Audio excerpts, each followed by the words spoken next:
푹파 10분 안에는 고전소설 최척전입니다. 행복하게 지내고 있던 최척과 우경은 행복하면 행복할수록 슬픔에 잠겨옵니다. 바로 최척의 아버지 최수, 우경의 어머니 심씨, 그리고 둘의 아들인 몽석 생각이 계속 났기 때문이죠. 결국 둘은 고향 땅에 돌아가게 해달라고 묵묵히 기도를 드립니다. 하지만 기도의 응답은 없고 세월은 또 흐르고 흘러 최척 부부의 꿈에 또 부처님이 나타납니다. 안녕, 또 나염. 너희 또 아들 낳을 건데 이번에도 등에 알지? 과연 아들을 낳았는데 아들의 등에 붉은 사마귀가 있었습니다.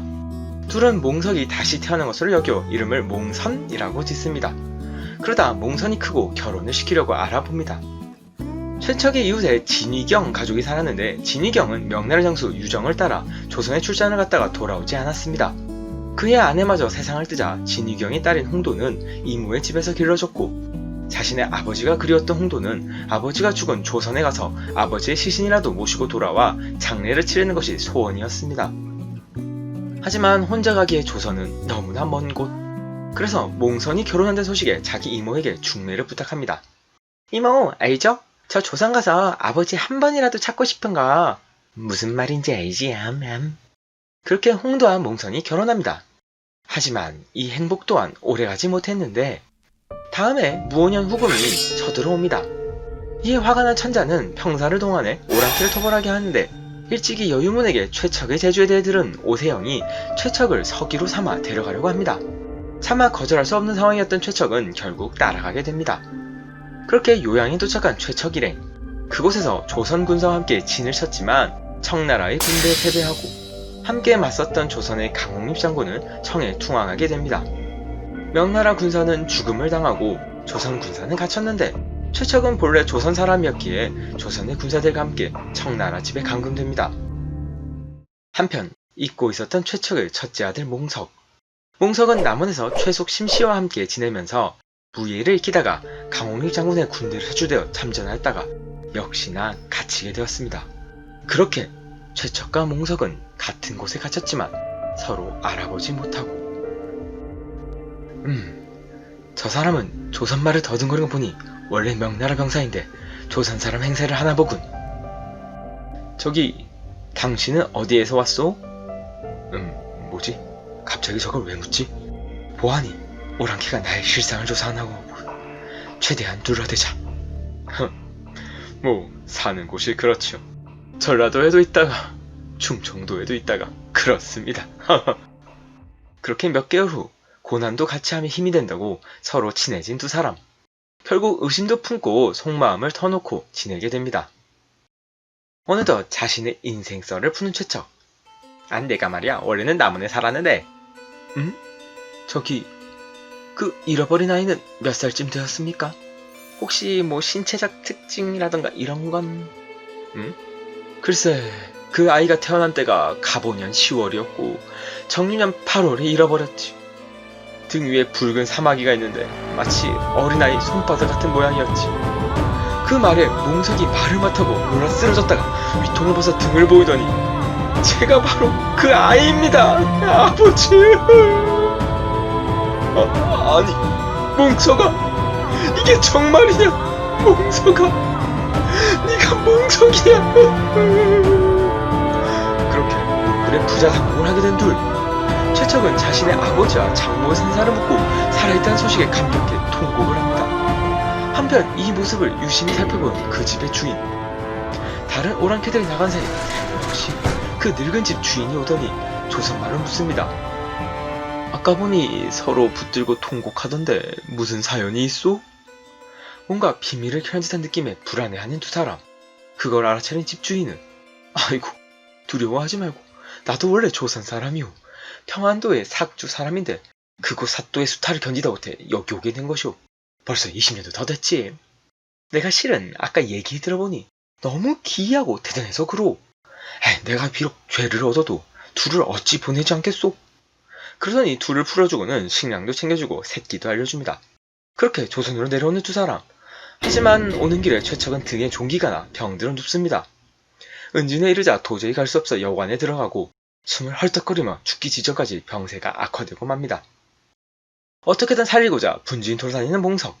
마침 신분 숨기고 도망다니던 한 중국 사람이 최척의 증세를 보게 됩니다. 아이구야, 오늘을 넘기면 살기 힘들 겁니다. 그리고는 주머니에서 침을 꺼내서 등창을 터뜨려 치료해주고 다행히 다음날 최척이 났습니다. 어르신, 정말 감사드립니다. 어떻게 제가 은혜라도 갚고 싶어서 그런데 저희 집에 잠시라도 와주시지요. 그렇게 셋이 함께 남원에 내려오고 최척을 본 최숙과 심씨는 아들을 보자 감격하며 통곡합니다. 오경이 살아있다는 소식까지 들은 그들, 특히 심씨는 감탄을 마지 않습니다. 한편 정리가 되고 나자 최척이 자신을 치료해준 중국 사람과 인사를 나눕니다. 상황이 상황인지라 제대로 된 인사가 늦었습니다. 집은 어디며 성명은 어떻게 되십니까? 별 말씀을요. 저는 성은진, 이름은 위경, 집은 항주에 있습니다. 지난번 조선으로 유정제덕을 따라 원정을 왔다가 장군의 뜻을 어기게 되어 밤에 몰래 달아나 이리 머물게 되었지요. 혹시 당신 집안에 부모와 처자가 있습니까? 아내와 딸아이 하나만 있었는데 딸아이는 내가 떠날 때 낳은 지 얼마 되지도 않았지요. 딸아이의 이름이? 아이를 낳을 때 이웃사람이 곡성안을 보내서 홍도라고 지었지요. 세상에나! 아이고, 내가 항주에서 당신 집과 이웃에서 살았는데 하며 최척은 자신의 사연을 들려줍니다. 그렇게 서로 사돈님을 확인한 두 사람, 최척과 몽선은 진희경을 자신의 집에 모셔와 살게 하고 그들은 함께 지냅니다. 한편 우리의 오경은 출장을 나왔던 병나라 병사가 패배했다는 소식을 듣습니다. 최적도 분명 죽었을 거라 생각해 통곡하다 자결을 결심하는데 그날 밤 꿈에 안녕, 또 나야? 너 또 죽으려고 하지?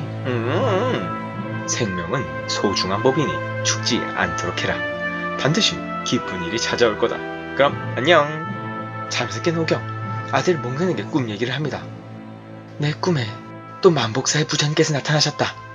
이 꿈을 꾸고 나면 정녕 좋은 일이 가득하였는데 이번에도 보아하니 네 아버지가 살아계신 것 같다. 저도 사람들에게 들으니 조선 사람들은 죽음을 면했다고 합니다. 아마 아버님께서도 분명 살아계실 것입니다. 그래, 그럼 우리 조선에 가자. 그렇게 조선을 떠날 준비를 합니다. 배도 구하고 물자도 챙기고 몽선과 홍도에게 조선과 일본의 말도 가르칩니다. 이렇게 셋 다 3개국어 마스터. 드디어 경신년 2월 조선으로 셋은 배를 타고 떠납니다. 하루는 중국인 배를 만나고 니시 어느 지방배 치나리? 我是 항저우 치산동. 또 며칠 뒤엔 일본 배를 만납니다. 아나타 어떤 지방의 히도 데스까? 도코가라고 데스까? 사카노를 잡으려다 표를 심하시다. 소지대 항주 가라 배우 사테스. 그렇게 가던 중에 바람이 심하게 불고 급기야 요가 포조가 또 지지져주고 합니다. 어둠에 도착한 세 사람, 배를 수리하기 위해 머무는데 해적대가 출몰합니다. 중국어를 하길래 오경이 중국어로 답하는데 我是 중국어, 물건 없으, 빵워. 그래서 해적들은 죽이지는 않고 오경이 타고 온 배를 빼앗아가지고 가버립니다. 결국 섬에 남은 셋. 그대 또 꿈에? 이제 좀 지겹지? 나 또 왔어. 버텨. 버티면 돼. 안녕. 과연 며칠 후 멀리서 돛담배가 하나 오는데 저건 조선의 배다. 우리 이제 살았구나. 그렇게 구조된 셋. 일정상 조선의 뱃사람들은 순천까지 셋을 데려다줍니다. 그렇게 셋은 걸어서 남원에 도착하고 주변을 보니 옛 모습 그대로입니다. 여기가 원래 살던 집이었는데 지금은 누가 사는지 모르겠지만 하룻밤 머물 수 있게 청해보자. 그렇게 옛 집에 나가보는데 그곳에는 최척과 그 가족이 모여있었습니다. 그 모습에 놀란 오경, 끌어안고 통곡합니다. 진희경 역시 자기 딸을 만나고 모두들 감격에 젖습니다. 이 놀라운 모습에 마을 사람들 모두 모여 이거 진짜 싫어?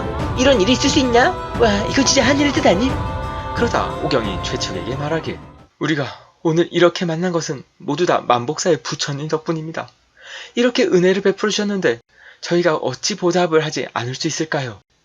그렇게 만복사에 가서 성의를 다해 제를 올립니다. 모두 행복하게 살아가게 되는데 이 소식은 널리 퍼지고 퍼져 남원의 사또가 조정에까지 이 이야기를 상소로 올리고 조정에서는 최척에게 정이품의 정원대부에 오경을 정렬 부인에 봉합니다. 또한 이후 몽석, 몽선 형제는 모두 묵과에 급제해 후에 몽석은 호남 평마절도사, 몽선은 해남 현감이 됩니다. 그럼 더 알아볼까요? 1번 사실주의적 표현. 구체적인 공간과 시간.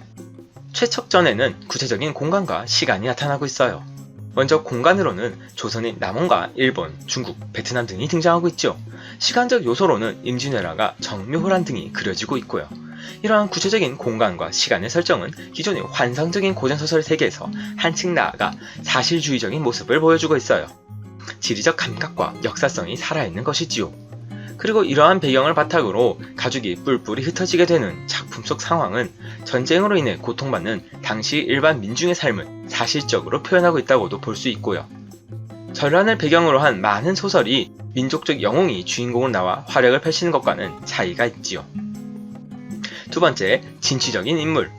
이 소설이 평범한 사랑 이야기가 아닐 수 있도록 하는 데에는 주인공, 특히 오경의 적극적이고 진취적인 자세가 돋보였기 때문일 거예요. 자신의 의지로 배우자를 선택하고 온갖 역경을 극복해내는 모습이 나타나지요. 그 외에도 당시에는 금기시되어 소설에서 거의 나타나지 않는 외국인과의 결혼이 몽선에게서 나타나고 있는데 이는 작가의 개방적이고 진취적인 모습을 보여주고 있어요. 세 번째, 우연성. 최적전에는 우연히 일어난 일들이 많이 나타나요.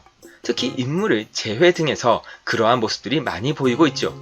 하지만 이러한 기적같은 우연은 가족을 향한 인물들의 간절한 마음이 만들어낸 것은 아닐까요? 이상 최적전이었습니다. 감사합니다.